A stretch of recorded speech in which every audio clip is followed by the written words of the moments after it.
रखा हमारा मान, स्वीकार आमंत्रण किया रखा हमारा मान, कैसे करे कृतज्ञता। स्वागत है श्रीमान, स्वागत है श्रीमान।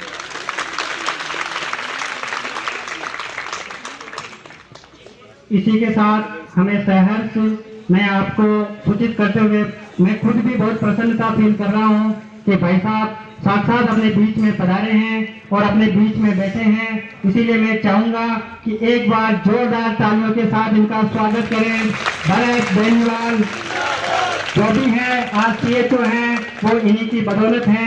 इसी के साथ में कार्यक्रम की गतिविधि को आगे बढ़ाते हुए आज के हमारे आदरणीय मुख्य अतिथि राष्ट्रीय अध्यक्ष all India medical student association United श्रीमान बड़े भाई साहब भरत जी बेनीवाल का हम सभी सरकारी कॉलेज, एनएमटीसी, जीएनएमटीसी और private college, Ruhi college, genius college व कृष्णा कॉलेज के समस्त सामुदायिक स्वास्थ्य अधिकारियों द्वारा भिलवाड़ा की धरा पर पधारने पर हृदय की गहराइयों से हार्दिक अभिनंदन करते हैं, हार्दिक अभिनंदन करते हैं। भाई साहब के संघर्ष और मेहनत की वजह से आज हम सभी इस स्टेज तक पहुंच पाए हैं। इसी के साथ प्रोग्राम को आगे बढ़ाते हुए मैं सभी सीएचओ की तरफ से आज के अपने प्रोग्राम के शुभारंभ के लिए आज के चीफ गेस्ट भरत जी भाई साहब से निवेदन करता हूं कि वे दीप प्रज्वलित कर प्रोग्राम का शुभारंभ करें। तालियां बजती रहे, तालियों में कोई कंजूसी नहीं होनी चाहिए। भरत बेनीवाल सीएचओ एकता इंकलाब इंकलाब।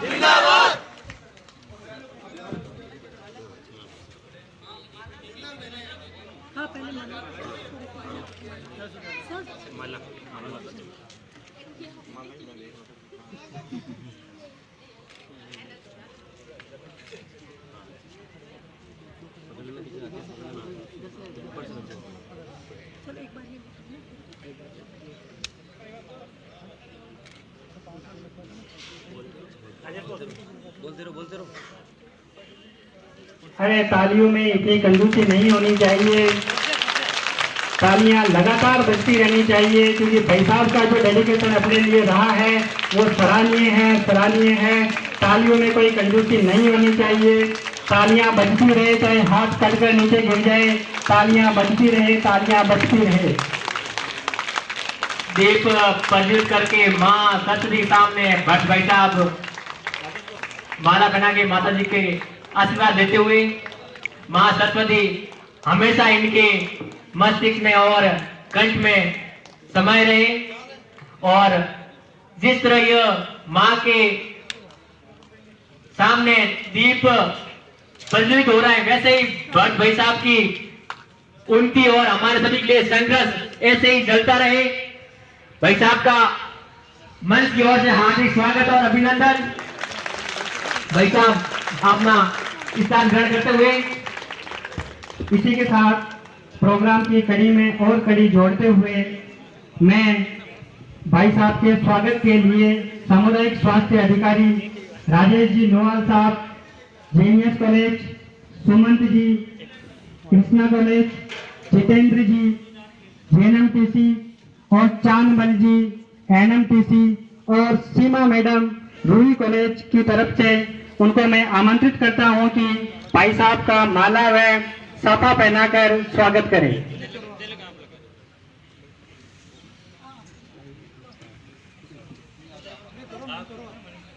और तालियों में कोई कमी नहीं रहे। हमें भी एहसास हो रहा है कि धूप बहुत ज्यादा लग रही है, लेकिन भाई साहब को भी लगना चाहिए कि हम पूरे जोश से ओतप्रोत हैं, हमारे जोश में कोई कमी नहीं है। हम इसी जोश के साथ हमेशा आपके साथ खड़े रहेंगे, ऐसा भाई साहब को प्रतीत होना चाहिए। तालियां बजती रहे, तालियों में कोई कमी नहीं रहे। नुवाल सर भट्ट भाई साहब को माला पहनाते हुए अब भाई ये स्मरणीय पल याद रखने की फोटो जरूरी है, कैमरा में ध्यान दे। भाई साहब का स्वागत करते हुए साथ ही क्रांतिकारी युवा भिलवाड़ा के शीर्ष अधिकारी भाई साहब को नुवाल साहब साफा पहनाते हुए, ये साफा हमारे राजस्थान का सिरमौर है। हमारे राजस्थान स्वागत की इस घड़ी में तालियों के साथ आप गुंजाइश में रखें, गड़गड़ाहट के साथ तालियां करनी चाहिए। इससे इससे पता लगेगा आप में जोश और जुनून कितना है। आप जो आज भाई साहब जो रिचार्ज कर रहे हो वो वर्षों तक रिचार्ज रहना चाहिए। ऐसी तालियों के साथ स्वागत करें भाई साहब का।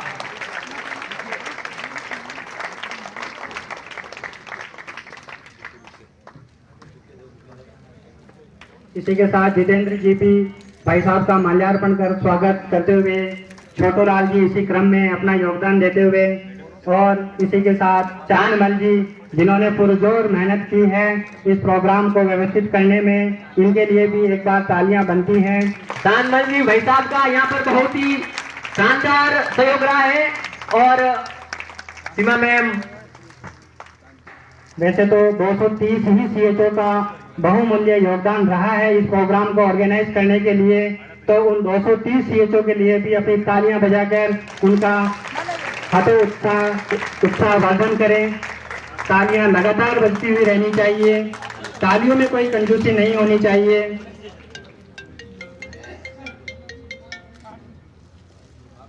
रहा संघर्ष की जो चलता है, रहा संघर्ष की जो चलता है वो ही संसार को बदलता है। जिसने रातों से जंग जीती है सूर्य बनकर वही निकलता है। और आज हमारी धरती पर ही जो हमारे भारत बॉस है वो सूरज बनकर आज हमारे बीच है, जिन्होंने ना रात देखी ना दिन देखा, ना सुबह ना शाम हमारे लिए संघर्ष ही संघर्ष किया।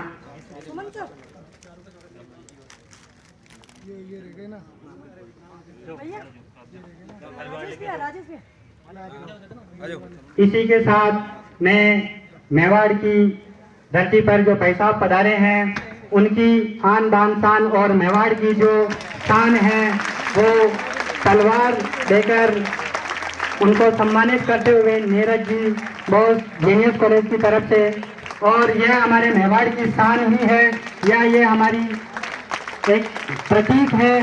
तलवार जो हमें ये दिखाता है कि हम कितने शौर्य से ओतप्रोत हैं।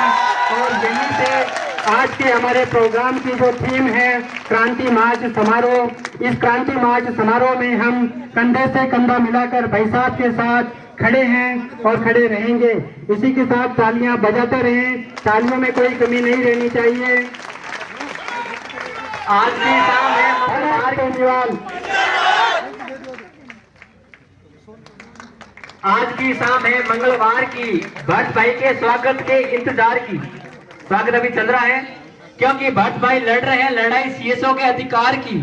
कब कहां कैसे दुश्मन मिले इनका भाई को नहीं कोई डर, क्योंकि भाई तो बात करता है इंकलाब जिंदाबाद की।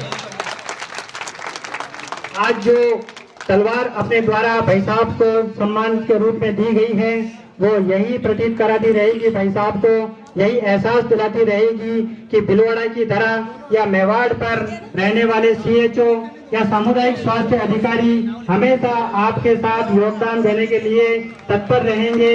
बस भाई साहब आप एक कॉल करें, हम हमेशा बसें भरकर लाते रहेंगे और उस सहयोग को आगे बढ़ाते रहेंगे। भारत धन्यवाद, CHO एकता।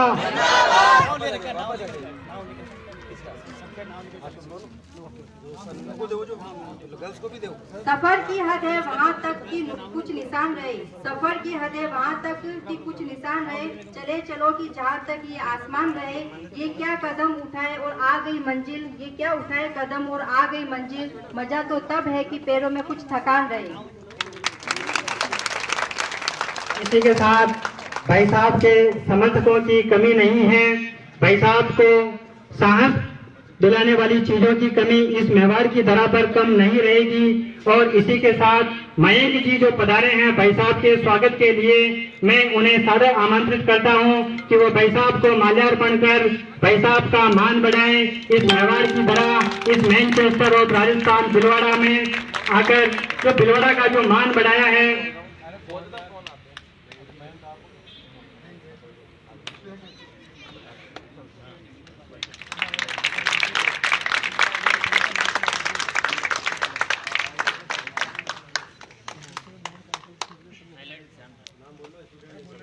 ये मयंक जी जो हैं स्टूडेंट नर्सेज एसोसिएशन के अध्यक्ष हैं, इनके लिए एक बार तालियां बजाएं।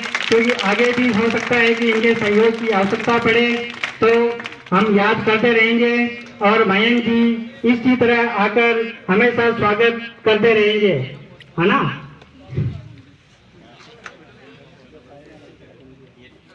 रात नहीं ख्वाब बदलता है, रात नहीं ख्वाब बदलता है, मंजिल नहीं कागा बदलता है। जज्बा रखो जीतने का, क्योंकि किस्मत बदले ना बदले पर वक्त जरूर बदलता है।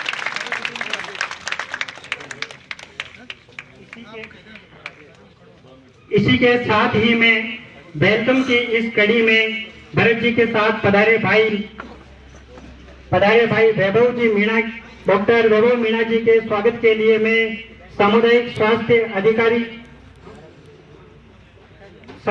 स्वास्थ्य अधिकारी जेनियस कॉलेज के CHO को लीड करने वाले श्रीमान राजेश जी नोवाल जी माला पहनाकर उनका स्वागत करें।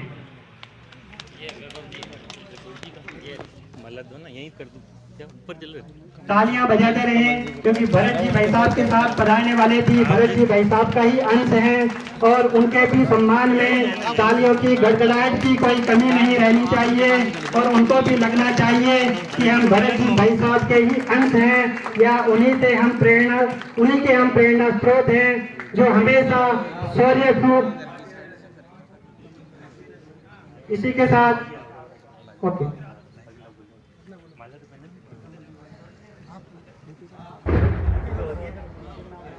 इसी के साथ में सामुदायिक स्वास्थ्य अधिकारी, मैं जिनके भी नाम अनाउंस करूंगा वो अपना स्टैंड बाई प्रिपेयर रहे ओनली। अधिकारी पुष्पा मैडम रूई कॉलेज, सोनिया सैनी JNMTC, टीना जेनियस कॉलेज, आशा व्यास मैडम NMTC और ममता शर्मा कृष्णा कॉलेज व रूई कॉलेज का नेतृत्व करने वाली व प्रोग्राम में हर एक्टिविटी में सहयोग प्रदान करने वाले मैडम सीमा जी भी इनके साथ आकर भाई साहब को बुके या एक गुलदस्ता प्रदान कर उनका स्वागत करें। तालियां बजती रहें, तालियों में कोई कमी नहीं होनी चाहिए। भरत जी भाई साहब को यह लगना चाहिए कि वास्तव में इन CHO में या इन सभी अधिकारियों में वो जान है जो हर चट्टान से टकरा सकते हैं या कोई भी चट्टान को वो चकनाचूर कर सकते हैं। इसलिए तालियां लगातार बजाते रहें, लगातार बजाते रहें।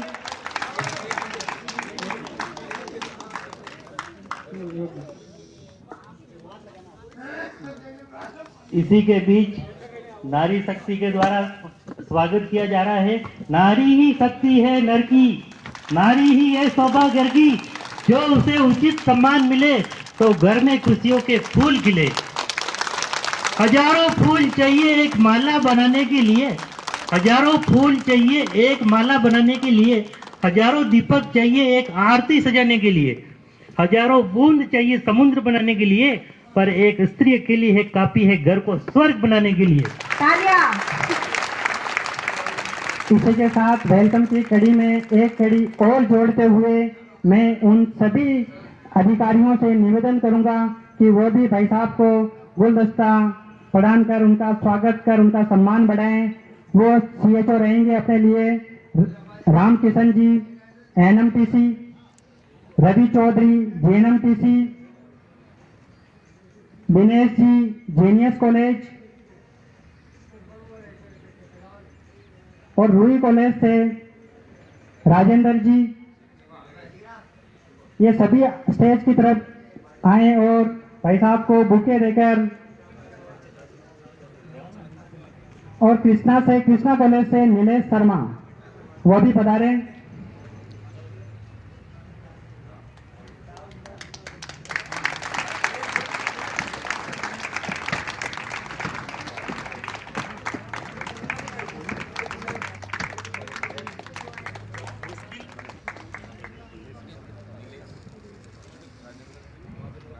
मुश्किलों से पार जाना आसान होता है, हर पहलू जिंदगी का इम्तिहान होता है।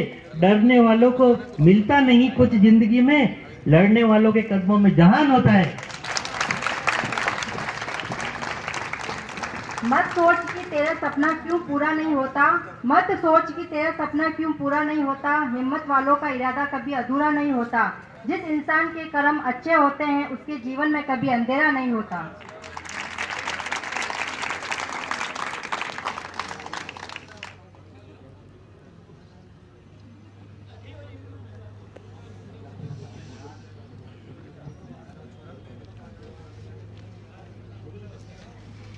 लहरों से डरकर नौका पार नहीं होती, कोशिश करने वालों की कभी हार नहीं होती।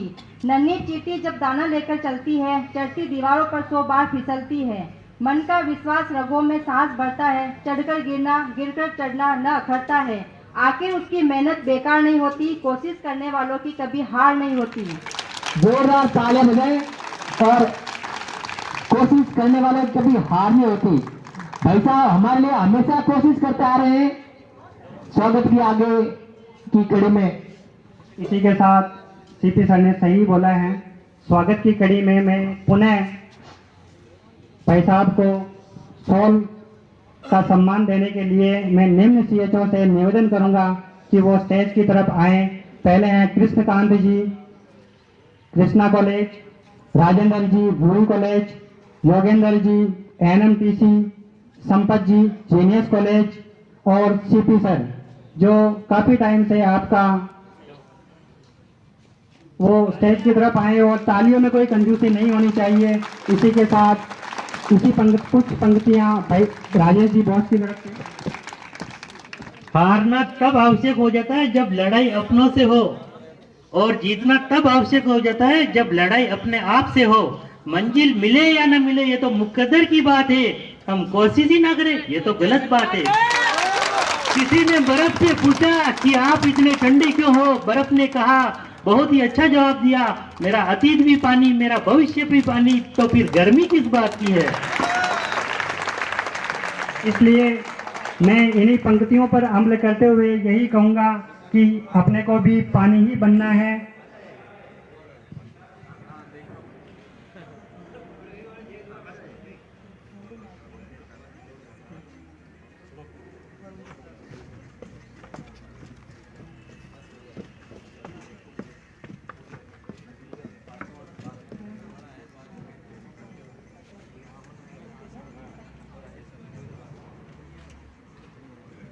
इसी के साथ जो जोश अपने अधिकारियों के द्वारा भाई साहब को दिखाया गया है, उसी जोश में और इंक्रीमेंट लगाने के लिए मैं भाई साहब को सादर आमंत्रित करता हूं कि वो इन अधिकारियों को 2 शब्द कहकर इनको हतोत्साहित करें, इनका उत्साहवर्धन करें और इनको प्रेरणा स्रोत बनाएं।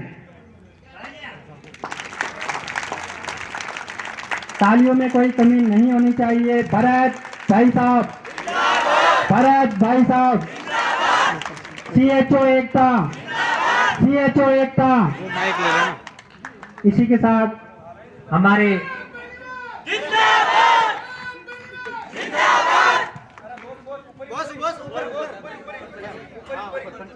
भाई साहब मंच पर पधारो और वहीं से हम सभी को मोटिवेट करें और सभी भाई केएस अधिकारी भाई साहब का एक बार पुनः स्वागत करें।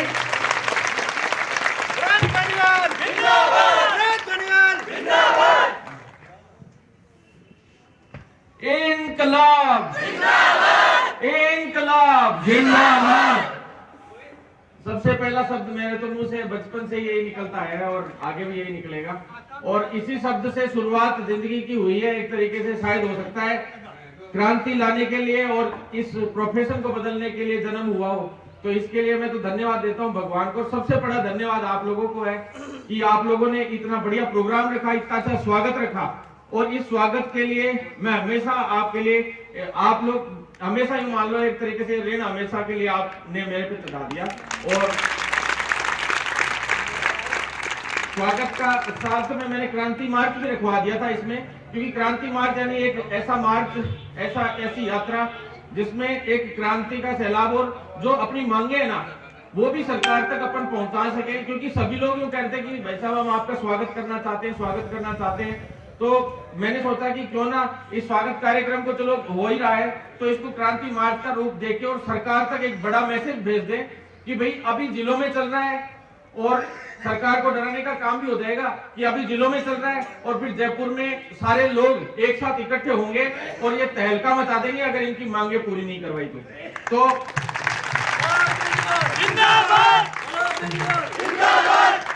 देखो, लीडरशिप कई प्रकार की होती है, दो तरीके की होती है। एक तो होती है मतलब नेतागिरी, और एक होती है लीडरशिप। अपन को करनी है लीडरशिप, जो लीड करे, जो नेतृत्व करे और अधिकारों के लिए लड़े। और नेतागिरी सिर्फ कुर्सी हथियाने के लिए होती है, कुर्सी की जरूरत ही नहीं है। आज एमएलए, एमपी और मंत्रियों से ज्यादा पावरफुल अपन वैसे ही है, क्योंकि आप सबका प्यार जो है अपने पास, कोई दिक्कत नहीं है, अपने को बिल्कुल सोचने की जरूरत ही नहीं है। आज कोई भी काम हो, अब आपको पता है सीएचओ के ट्रांसफर के लिए, म्यूचुअल ट्रांसफर के लिए या इनके लिए विधायक जी थे, अब तो मंत्री बन गए हेमाराम चौधरी जी, उन्होंने इस्तीफा भी दे दिया था। याद है, बहस हो गई थी इन लोगों की, विधायकों की भी रघु शर्मा जी ने नहीं चलने दी थी बहुतों की। तो मतलब ऐसे फिर विधायक रहने से भी क्या फायदा। तो ये मैं नहीं कहता कि भी हेमाराम जी कम है, उन्होंने इस्तीफा दिया, बहुत अच्छी बात थी, लेकिन आपके लीडर में या आप लोगों में इतना दम होना चाहिए कि आप विधायक हो तो पूरी सरकार हिलाने की हिम्मत रखते हो कि भाई सीएचओ के 2 का इस्तीफा अगर मान लेते, नहीं मान रहे हैं, दिक्कत आ रही है, तो उनको वहीं पे धरने पे बैठ जाना चाहिए था, चाहे कोई भी आंदोलन करना पड़ता, चाहे किसी भी हद तक जाना पड़ता। लेकिन इस्तीफा भी उन्होंने दिया हालांकि, लेकिन ऐसा तहलका राजस्थान में मचाना चाहिए था कि आगे सरकार 1000 बार सोचती, और ऐसे ही तहलके अपन मचाते आ रहे हैं और आगे भी मचाएंगे। और ये मैं आज आप लोगों को इस स्वागत कार्यक्रम के बाद ये गारंटी देके जा रहा हूं आज यहां से कि 6400 लोग ब्रिज कोर्स कर रहे हैं, लगभग तो ये 6400 के 64 तो ज्वाइन करेंगे जल्द से जल्द, और परमानेंट की गारंटी दे रहा हूं मैं, किसी भी तरीके से करा के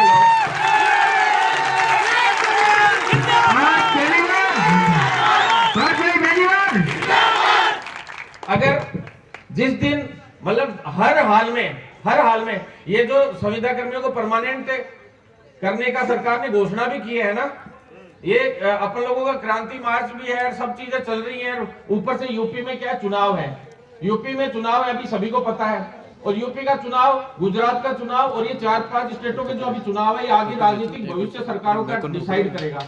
और प्रियंका गांधी ने वहां पे ये कह दिया कि भाई संविदा कर्मियों को हम लोग संविदा प्रथा ही खत्म करेंगे, यूपी में ये बयान दिया था, और लगातार उन्होंने मैनिफेस्टो में भी इसी चीज को डाला है। तो इन्होंने ये डाला है कि भाई हम संविदा कर्मियों को परमानेंट करने का काम करेंगे, अगर हुआ तो यहाँ होंगे जो पुराने उनको तो, और जो नई संविदा पे भर्ती वो बिल्कुल नहीं होने देंगे, संविदा प्रथा ही खत्म कर देंगे, स्थायी भर्ती आएंगी सारी की सारी, ये उन्होंने कहा वहां पे। तो अब उनसे सामने वाली पार्टियों ने क्वेश्चन पूछने शुरू कर दिए कि भाई आप राजस्थान और दूसरे राज्यों में आपकी जहां सरकार है, तो राजस्थान में तो सबसे ज्यादा संविदा कर्मी है, उनके लिए आपने क्या किया अब तक? आप कह रहे हो संविदा प्रथा खत्म कर देंगे, सबसे ज्यादा संविदा प्रथा को बढ़ावा देने का काम आप लोगों ने किया। तो ये क्वेश्चन खड़े हो गए, ये प्रश्न खड़े हो गए इन लोगों के सामने, इस वजह से ये जो झुंझुना है ये पकड़ाने की कोशिश कर रहे हैं। लेकिन अच्छा मौका है, कम से कम इन्होंने ये हिंट तो दी कि भाई आज नहीं तो 2 साल बाद जब चुनाव आएंगे तो करना पड़ेगा वो तो, क्योंकि अब मुझे पता है अभी तो ये बेवकूफ बनाएंगे सभी को परमानेंट। अभी ये खबरें यूपी में फैलाई जाएंगी, जो इन्होंने बयान दिए ना स्टेटमेंट्स, इनको यूपी में, गुजरात में ये फैलाया जाएगा कि देखो राजस्थान में हमने परमानेंट कर दिया, संविदा प्रथा हम खत्म करने जा रहे हैं, ये वो। तो ये इनके सिस्टम होते हैं, ये इनके प्रोपेगेंडा होते हैं। अब इन्हीं के प्रोपेगेंडा से इन्हीं को कैसे मारना है, सभी को कैसे लपेटना है, कैसे दबाना है, वो अपन भली बात ही जानते हैं, और अब तक करते भी आए और आगे भी करेंगे। ये चाहे कितना ही जोर लगा लें, ये कितना ही जोर लगा ले, राजस्थान के सीएचओ ही नहीं पूरे भारत के सीएचओ को कोई रोक के दिखा दे। माइकल लाल सीएचओ वर्ड भी मैं लेके आया था, और इसका कैडर भी अपन ने बनाया था। 48 लोग कहते कैडर नहीं बना, कैडर बन चुका है, 4800 पे ग्रेड है, सब कुछ तय हो चुका है कब का ही सेंटर के हिसाब से।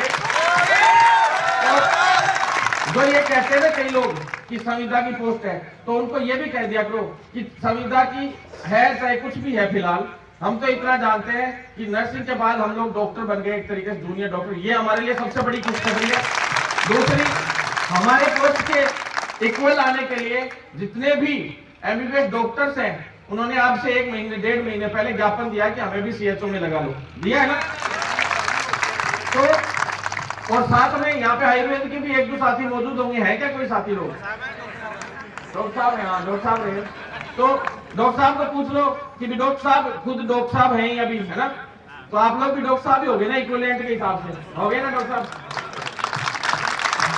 तो कहते थे बोले आयुर्वेद वालों को एलोपैथी का नहीं कर पाएंगे और नर्सेज कभी डॉक्टर नहीं बन पाएंगी। पत्रकार भी मेरे पे एक दो हंसे थे जब मैं ज्ञापन 2015 में जब ये आंदोलन शुरू किया था ना मैंने कि नर्सेज को दवा लिखने का अधिकार दिया जाए। साथ में वो अजय आपके सीनियर थे ना, जो अजय जी वगैरह, वो लोग भी जाते थे, वो कहते थे हमें एलोपैथी का भी लिखने का अधिकार दो। तो अदर कंट्रीज में क्या, 16 कंट्रीज में ये नियम था। एक सक्सेना मैडम थी जो WHO में थी, वो दिल्ली निर्माण भवन जो केंद्रीय मंत्रालय है ना, स्वास्थ्य मंत्रालय, वहां थी। उन्होंने गाइड किया कि तुम लोग इस आंदोलन को ऐसे मत करो। जंतर मंतर पे अपन बैठे थे, डॉक्टरों ने मेरे खिलाफ मुकदमे भी दर्ज कराए 2015 में, क्योंकि हम लोग भी जंतर मंतर में बैठे तो जानबूझ के वो लोग भी वहां आके बैठ गए। IMA का बहुत बड़ा विरोध है, यूट्यूब पे देखना आप, CHO के खिलाफ इन्होंने जो नर्सेज को और इनको आयुर्वेद वालों को जो एलोपैथी का इलाज लिखने के प्रिस्क्रिप्शन के लिए जब देने लग रहे थे ना अधिकार, पूरी फाइल चल गई थी। तो IMA वालों को यानी इंडियन मेडिकल एसोसिएशन और इन सभी को पता चल गया, तो सारे डॉक्टर्स स्ट्राइक पे आ गए पूरे इंडिया के।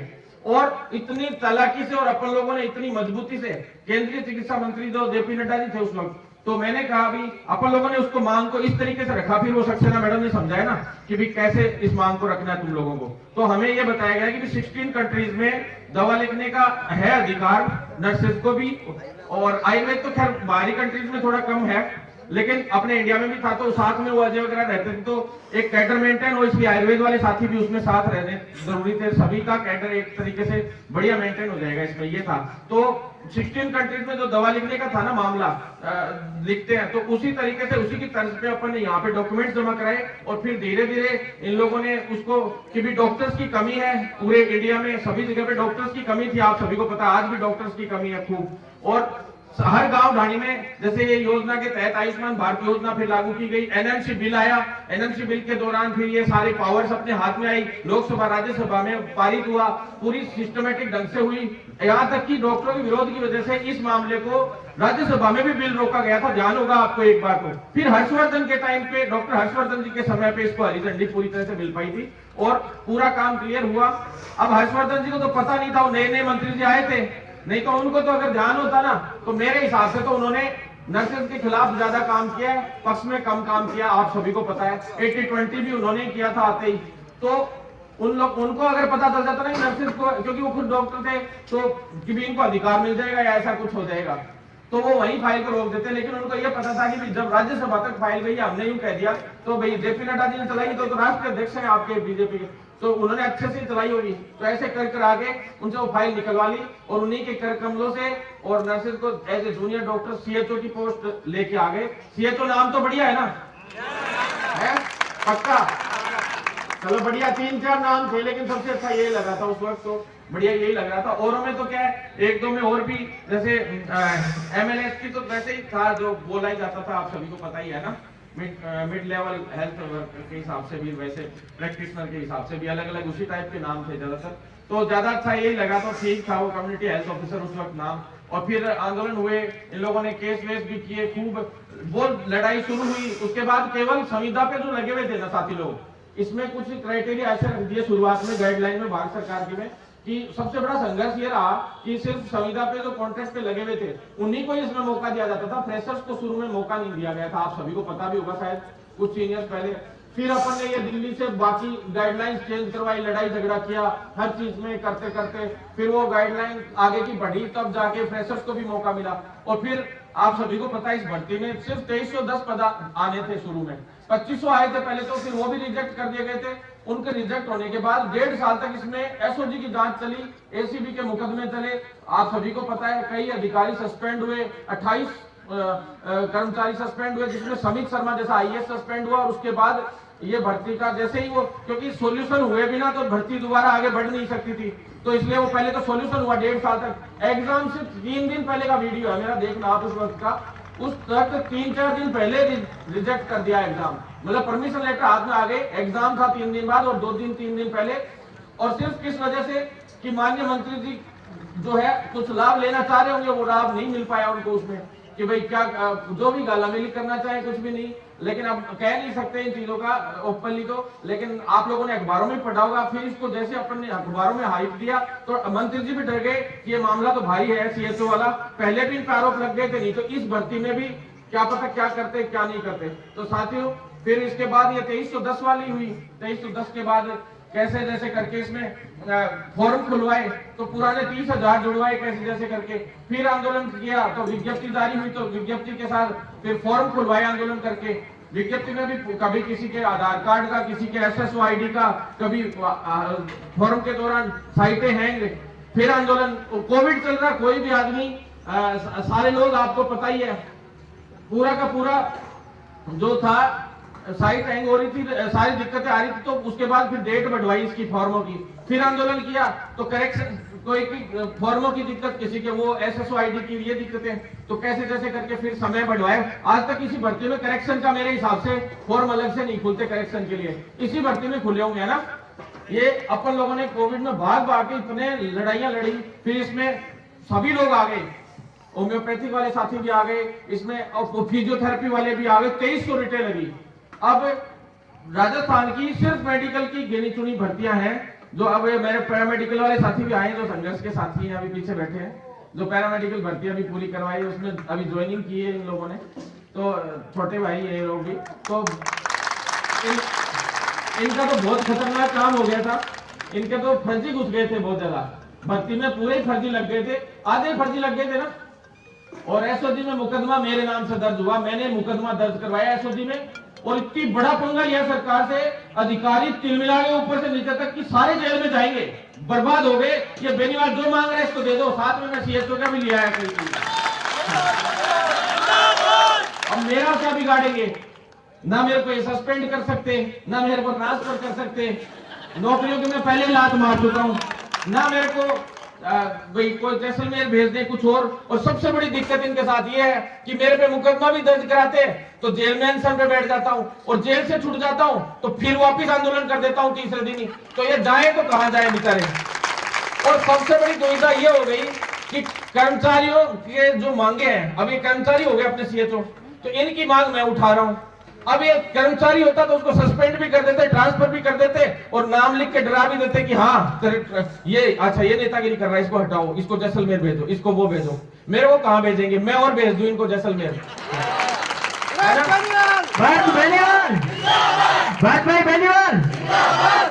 तो इस तरह से मतलब आयुर्वेद वाले साथी भी आपके इक्विवेलेंट थोड़ा सा इसमें CHO की पोस्ट में है, तो आपको भी अच्छा फील हो रहा होगा, गर्व फील होता होगा, ऐसे तो अच्छा है ना।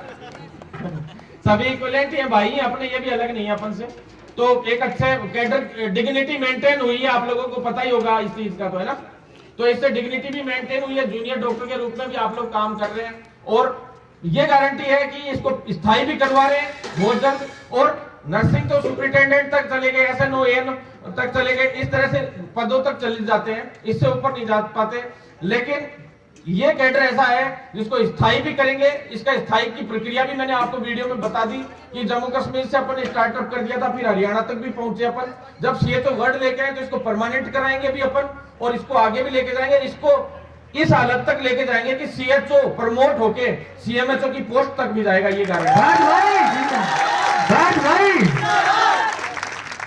अब ये कैसे करना है ये मैं भली बात ही जानता हूं, क्योंकि लीडर अकेला आंदोलनों से, देखो दो धरने पे लोग 100 दिन से 50 दिन से पड़े हैं, कोई कहीं जाके आंदोलन कर रहा है, कोई कहीं जाके कर रहा है, लेकिन वो केवल दिखावटी आंदोलन होते हैं, 40-50 लोग इकट्ठे हो जाते हैं। ये तो एक रात पहले अपन इनसे 100 गुने ज्यादा इकट्ठे कर देते हैं और जरूरत ही नहीं पड़ती। इतने तो शायद मेरे पास आए रहते हैं जयपुर में कि 50-60, और जिस दिन संडे वनडे होता है ना, तो बाहर से क्या है, जैसे भर्तियों के एग्जाम देने आते हैं, तो मैंने क्या हॉल 4-5 हॉल है बड़े बड़े, उनकी व्यवस्था करके गद्दे वद्दे पटकवा देते हैं, उनके लिए खाना वाना बनवाते हैं, पूरी सब्जी वगैरह सिंपल, और वो लोग संडे को एग्जाम देने आते हैं। तो इतने तो मेरे पास वैसे ही हर संडे को 400, 300, 400 एग्जाम देने आए रहते हैं।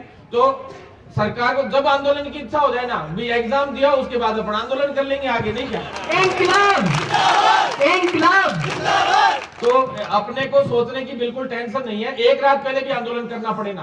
अब अचानक सरकार को तो पता ही नहीं था 10,000 वाले मामले में ये कांड हो जाएगा, एक रात पहले ही मैसेज लगाया था, है ना, कि कल इकट्ठे हो जाते हैं। चलो मूड बन गया सभी का, हो गए इकट्ठे, हो गई ना। ऑर्डर जारी होना था 3 दिन बाद, गवर्नमेंट वालों को तो दे रहे थे और प्राइवेट वालों को रोक लिया। गवर्नमेंट का भी अपन लोगों ने करवाया, ये तो गवर्नमेंट का भी खा जाते, आप सभी को पता है। ये तो पूरा का पूरा पहले तो विभाग ने खाने की सोची, और जो बचा था जैसे गवर्नमेंट वालों को तो विभाग को मिलता, और जो प्राइवेट कॉलेजों का था वो कॉलेजों को बांट ही रहे थे ये, क्योंकि कुछ ना कुछ तो इनको लाभ हुआ ही है। बिना लाभ के तो इन्होंने प्राइवेट वालों को, एक चीज बताओ आप, प्राइवेट कॉलेजों को तो कई कॉलेजों को 60-60 स्टूडेंट्स दिए इन्होंने, है ना, जबकि उनमें पहले से 30-30 सीटें, 40-40 सीटें बीएससी नर्सिंग और जीएनएम की, और उनको 60-60 स्टूडेंट दिए। जबकि गवर्नमेंट कॉलेजेस में 100 सीटें हैं, उनको 30 स्टूडेंट सीएचओ दे रखे। ये देखो आप, कितना बड़ा दुर्भाग्य है। मतलब हर चीज में इन लोगों ने अटकाने की कोशिश की। अब देख लो वहां पे उस वक्त भर्ती में शुरुआत में क्या किया, फॉर्म भरवाए तो फॉर्म में वो दिक्कत कर दी, फिर फॉर्म की एजेंसी के मालिक ही मिल गया वहां पे उस दिन जब नरेश टकराल जी वहां, और वो वीडियो पड़ा है मेरा यूट्यूब पे, देख लेना। कोविड में उसको घेर के बैठ गए और अंदर कुंडी लगा ली। मैंने कहा तू चाहे अपहरण का केस लगा और चाहे जो ही लगा, तू तो साइट बता कैसे चलाएगा अब सही, और करेक्शन के लिए तेरे को साइट खोलनी पड़ेगी। वीडियो देख लो आप लोग। पुलिस भी आई थी उसके बाद, पुलिस ने मेरे को कहा भी था कि आप ऐसे नहीं कर सकते। मैंने कहा ऐसे नहीं, हम तो पता नहीं क्या क्या कर देंगे। अगर इस भर्ती में थोड़ी सी भी ये परेशानी हुई ना, तो कोविड तो बाद की बात है, पहले तुम्हारा नंबर लेंगे हम। तो ये कह दिया साफ साफ, और उसका फल भी देखा था आपने। उसके बाद अपन लोगों ने इसमें वो 2300 करीब रेट लगी, आपको पता है फिजियोथेरेपी। तो एजी पहली बार इन मेडिकल की भर्तियों में एजी साहब जो सिंघवी जैसा वकील जो एक सुनवाई का 3.5 लाख रुपए लेता है, आपको पता है, सबसे टॉप एजी होता है। एजी तभी उतारा जाता है किसी भी केस में जब केस का मामला बहुत ही गंभीर हो या बहुत ज्यादा खतरनाक मामला हो जाए। तो एजी सिंघवी ने अपनी पैरवी करी है। पता है कि आपको इस भर्ती में अभी तक लोगों को ये नहीं पता कि कैसे 6800-7000 रीटें कैसे खारिज हो गई। उनका समाधान भी करवाया, हालांकि अपन ने समाधान भी करवाया, लेकिन 2300 का नहीं। 2300 के लिए तो मैंने सिर्फ एक ही पेपर लाके पटका था, दिल्ली वाला, कि भाई गाइडलाइन में क्या है। गाइडलाइन के नियमों में है कि ये जीएनएम, बीएस नर्सिंग और आयुर्वेद वाले साथी इसमें आ सकते हैं, ये 3 ही लोगों का है। तो मैंने सिर्फ कोर्ट में यूं कहा था कि आप तो सिर्फ गाइडलाइन पेश करो ना, ठीक है, आगे इन लोगों को मौका देना चाहते हो तो केंद्र से करवा लाएं अपना काम, केंद्र सरकार से गाइडलाइन बनवा लाएं, लेकिन तब तक ये भर्ती हो जाएगी। तो 2310 की होनी थी, उसमें भी आपको पता है 2310 भर्तियों में क्या होता, सिर्फ और सिर्फ जो टॉपर थे वो तो ज्यादातर छोड़ के बाद में चले भी गए थे, एम्स में गए ही 1500 लोग इसमें से भर्ती में से गए, और उसमें टॉप रैंकर्स के गए, आप सभी को पता ही होगा इस बात का। तो अच्छी रैंक थी उनकी, तभी गए वो एम्स में। फिर वो एम्स में चले गए, तो 2310 में से आप देख लो 1500 लोग ही लग पाते शायद, 1400-1500 हाईएस्ट, है ना। और मुझे पता था कि अगली 5500 की भर्ती में ये सीसीएच जोड़ेंगे, केवल 5500 की भी 2 टुकड़े कर दिए थे। मैं दिल्ली आंसर पे बैठा था 5500 के लिए, तो आप सभी को पता है 5500 के भी 2 हिस्से कर दिए थे, एक बार 4000 और एक 1500, यानी एक बार 6310 हो गई थी पहले भर्तियों की संख्या, और फिर 7810 हुई, है ना।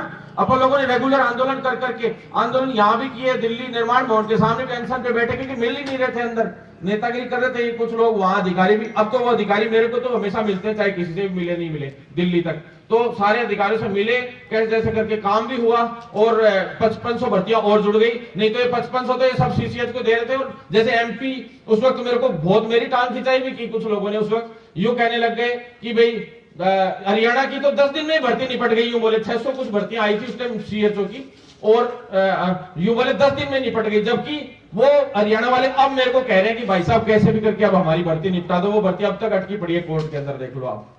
तो अब दुष्यंत चौटाला जी उप मुख्यमंत्री जी, उनसे बात भी की थी, और वो जयपुर भी आए थे, तो बोला था उनको, तो अभी जल्दी जल्दी उनका भी अब समाधान हो रहा है। और ऐसे ही वो एमपी वाली रद्द हो गई, आपको पता ही, वो भर्ती पहले वाली जिसमें केवल सीसीएच को ले रहे थे, और कोई भी स्टेट में पहली भर्ती सिर्फ विदाउट सीसीएच हुई है, बाकी तो सारी सीसीएच के साथ हुई है, आप सभी को पता है। और कोई 1000 भर्ती आती है, कोई 500 आती है, कोई 700, कोई 1200, कोई 2500 से ऊपर तो नहीं आती है ना। और इंडिया के इतिहास का सबसे बड़ा इतिहास तो ये बना दिया अपन लोगों ने, राजस्थानियों ने, कि इंडिया में पहला ऐसा ये सीएचओ का बैच है जो 6400 लोगों का बैच निकलेगा। इतिहास में आज तक तो ऐसा बैच लड़ाई झगड़ा करके, आपको लगता है कि 6400 लोगों को ब्रिज कोर्स करा देते, ये कोई चांस ही नहीं था 6400 लोगों का ब्रिज कोर्स, क्योंकि भारत सरकार की गाइडलाइन के अकॉर्डिंग करवाई रहे थे। फिर सबसे बड़ी बात क्या है, अदर जो स्टेट्स है उनमें तो गवर्नमेंट कॉलेजेस में भी करवा देते थे, सारा गिने चुने लोग होते थे, 2-2.5 हजार लोग होते थे लास्ट हाईएस्ट, तो वो आसानी से करवा लेते थे ये लोग। लेकिन अब ये 2 बैच बनाने की सोच रहे थे इग्नू के, तो उसमें 3350 का एक और 1 जनवरी से चालू करके 3350 का एक। तो मैं पहले ही भाप गया कि ये इनकी भर्ती रोकने की साजिश है, अपन को पता चल गया, क्योंकि पहले 3350 को रखते तो वो 2 धड़ों में बढ़ जाते सीएचओ, और वो बाद वाले सीएचओ कोर्ट में चले जाते और परमानेंट स्टे 2 साल तक ब्रिज कोर्स ही चलता रहता है इनका, यही है ना। और 5500 नहीं जुड़ती तो 5500 की भी 2 टुकड़े कर दिए थे इन्होंने, 4000 भर्तियां, एक 1501 और 2310 एक, तो 3 हिस्सों में हो गई थी भर्ती। 3 हिस्सों में भर्ती होने का मतलब था कि 2030 निकालता है राजस्थान, तो 100% 2030 निकालता, आपको पता है इतिहास भाई साथियों, 2030 निकालता। और सबसे बड़ी बात यह है कि राजस्थान के ये जो सीएचओ है ना, मैं तो एक सीएचओ को क्रांतिकारी कहता हूं, और सबके नाम के आगे चाहे क्रांतिकारी लिखना शुरू कर दो, क्योंकि यही एक ऐसा कैडर है जो मात्र 6 महीने में भर्ती पूरी हो गई, सिर्फ 6 महीने में। ये वर्ल्ड बुक ऑफ गिनीज में भी दर्ज होना चाहिए मेरे हिसाब से तो राजस्थान, क्योंकि 6 महीने ही पूरे हुए थे। बाकी आप तो देख लो राजस्थान में तो 6 महीना क्या, मतलब अभी अचानक निकालेंगे जब तो रिजल्ट भी निकाल देंगे। जैसे रीट का निकाल दिया है, रीट में कई आंदोलनकारी बैठे थे, बोले ये सीबीआई जांच चलिए, वो ऐसे जब तक रिजल्ट जारी नहीं होने देंगे, ये नहीं होने देंगे, और पता ही नहीं कि रिजल्ट ही जारी हो गया पीछे से। ये तो लीडरशिप है लोगों की, लीडरशिप नहीं कह सकते इसको। 2 टाइप की होती है लीडरशिप, होती है एक तो एक नेतागिरी, मैंने बताई थी ना। तो एक तो नेतागिरी है जो सिर्फ राजनीति के लिए की जाती है, एक होती है लीडरशिप जो नेतृत्व किया जाता है, अधिकारों के लिए लड़ा जाता है। और अपन लीडरशिप कर रहे हैं, और वो भी ऐसे वाली लीडरशिप कर रहे हैं, अगर मांग पूरी नहीं हुई ना तो चाहे मरना पड़ जाए पीछे नहीं हटेंगे, चाहे कुछ भी हो जाए।